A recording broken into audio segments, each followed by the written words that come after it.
Hello, my name's Scott, and today I'm going to be showing you how to create a pivot table within Google Sheets. First off, I'll explain to you the data that we're using. Right here in this sheet, we have data taken from the Government of Canada website that looks at average salary by industry.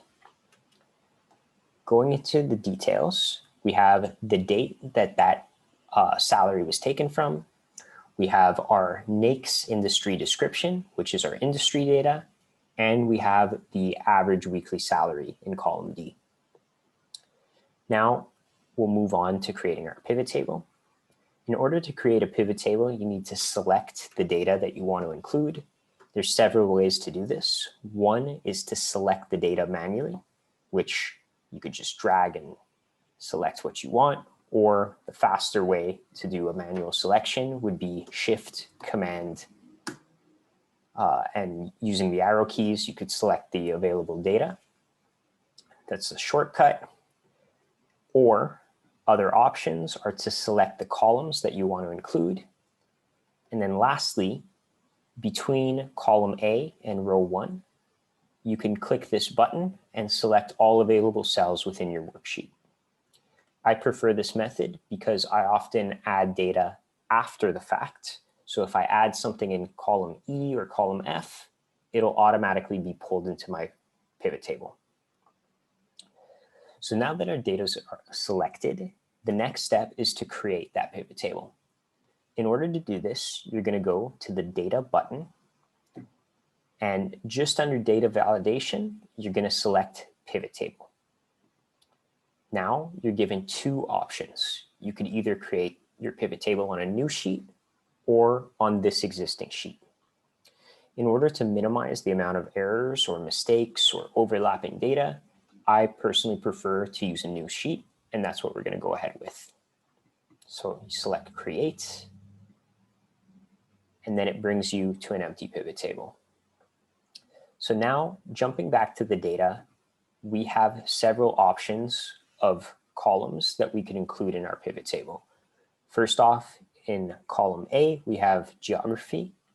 Here, since all the data is exactly the same, it's of no use to us. We're going to exclude it. Next, we have the reference date. Here, this may be useful, but it shouldn't necessarily be our starting point. It's maybe better off as a column. Next, we have our NAICS industry description. This is what we want to compare, and therefore it's a good selection for our row. We're going to use that. And then lastly, we have our salary, which is good for our value. So jumping back to the pivot table, we're going to perform what we just mentioned, which is adding our NAICS codes to our rows. To do that, you're going to scroll over to the right. And after selecting your pivot table by just clicking on it, you could click anywhere on the screen. So if I click off, don't have those options, but if I click anywhere within the space of the pivot table, we can add a row, a column, value, so on and so forth. So here, I'm going to click on my row. I'm going to click on NAICS industry description. And then as you can see, it's added all the industries in alphabetical order.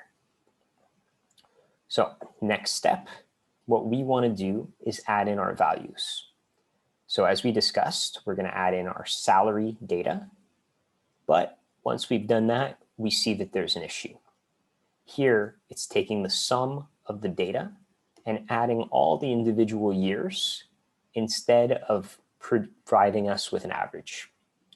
So in order to fix this, we have two options. As mentioned, we can either put the year as a column or we can filter by year. So we'll start off with the first option to show you what it looks like. By selecting reference date as our column, we get an individual breakout of each year's data by the various industries. So we have for 2010 all the way till 2019, as well as our grand total, which is what you saw before. For me, this is a little busy in terms of information. And if I wanted to maybe graph this, this would be a good option. However, that's not what I'd like to do. So I'm going to instead switch this particular column as a filter. Now that that's done, I could select the individual year's data that I want to display. As I scroll down, considering 2019 is the most recent data, I'm going to clear all, and then I'm going to select that as my option. Now we could see the average salary by industry per year. There's one more step that I'd like to do before closing out. Here, the data is not in order of highest to lowest, and I'd like to change that. So it's in alphabetical order. To me, that's not as useful as actually seeing which industries pay the most versus which pay the least. So in order to fix that, we can navigate back over to our pivot table options, and we're going to select this sort by button. We're going to switch the NAICS industry option, which is what's in alphabetical order right now, to sum of salary. After doing that, we can now see it's in order, but we want it in descending to show highest to lowest. By switching ascending to descending, we achieve the desired result. Well, that's it for today.